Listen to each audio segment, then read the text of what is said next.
کیا آپ نے کبھی ایسی سلطنت کے بارے میں سنا ہے جہاں وقت رک گیا ہو، جہاں پرندے اڑتے اڑتے ہوا میں تھم گئے ہوں اور دریا کا پانی پتھر بن گیا ہو؟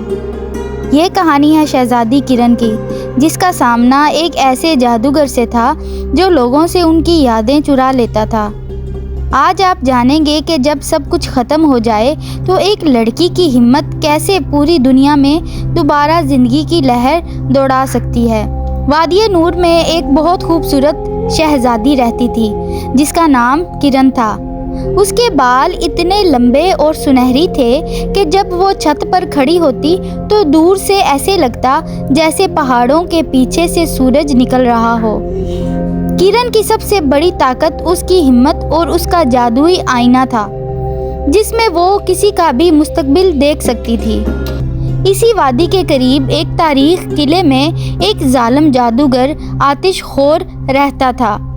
اسے روشنی اور خوشی سے نفرت تھی۔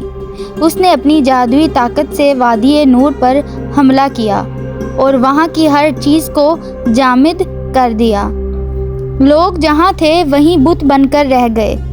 جادوگر آتش خور نے تمام رنگ اور آوازیں ایک قدیم جادوئی گھڑی میں قید کر دیں، جس کی چابی اس نے اپنے گلے میں لٹکائے ہوئے سانپ کے گرد چھپا دی تھی۔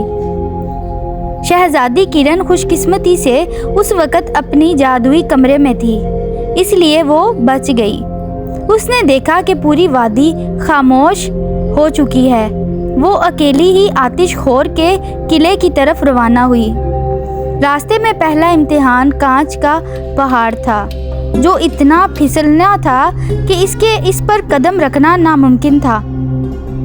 کرن نے اپنی لمبی زلفوں کو کاٹا نہیں بلکہ انہیں ایک رسی کی طرح استعمال کیا اور چٹانوں کے گرد لپیٹ کر اوپر چڑھ گئی۔ اس کی ذہانت نے اسے پہلی کامیابی دلائی۔ دوسری آزمائش اسے آئی۔ بھول بھلیاں اور سچ کا آئینہ۔ قلعے کے اندر جادوگر نے ہزاروں راستے بنا رکھے تھے، ہر راستہ دوسرے جیسا لگتا تھا۔ آتش خور نے اپنی جادوئی آواز میں کرن کو پکارا، کرن واپس چلی جاؤ، تم کبھی جیت نہیں پاؤ گی۔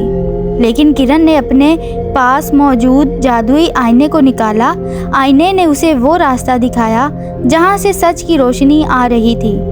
اس نے جادوگر کے دھوکے کو پہچان لیا۔ آخر کار کرن جادوگر کے سامنے پہنچ گئی۔ آتش خور نے اپنی جادوئی آگ سے اسے ڈرانے کی کوشش کی، لیکن کرن ڈری نہیں۔ اس نے دیکھا کہ جادوگر کی ساری طاقت اس کے گلے میں موجود اس گھڑی میں ہے۔ جیسے ہی جادوگر نے حملہ کرنے کے لیے ہاتھ اٹھایا، کرن نے اپنی پھرتی سے اس کے گلے سے وہ گھڑی جھپٹ لی۔ جادوگر چلایا، اگر تم نے یہ گھڑی توڑی تو وقت ہمیشہ کے لیے رک جائے گا۔ لیکن کرن جانتی تھی کہ یہ جادوگر کا آخری جھوٹ ہے۔ اس نے اللہ کا نام لے کر گھڑی کو زمین پر پٹک دیا۔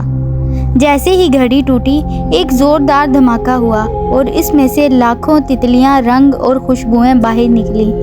جادوگر آتش خور راکھ بن کر اڑ گیا اور پوری وادی نور میں زندگی واپس آ گئی۔ پرندے چہچہانے لگے اور لوگ دوبارہ حرکت کرنے لگے۔ کرن جب اپنی سلطنت واپس پہنچی تو اس کا استقبال پھولوں سے کیا گیا۔ اس نے ثابت کر دیا تھا کہ ایک لڑکی کی بہادری بڑے سے بڑے جادوگر کو مات دے سکتی ہے۔ شہزادی کرن کی یہ کہانی ہمیں یہ سکھاتی ہے کہ مشکل وقت میں ڈرنے کی بجائے عقل اور ہمت سے کام لینا چاہیے۔ جادوگر چاہے کتنا ہی طاقتور کیوں نہ ہو، سچائی اور ارادے کی روشنی کے سامنے وہ کبھی نہیں ٹھہر سکتا۔ یہ تھی آج کی کہانی۔ اگر ویڈیو اچھی لگی ہو تو ویڈیو کو لائک کریں اور چینل کو سبسکرائب کریں۔ شکریہ۔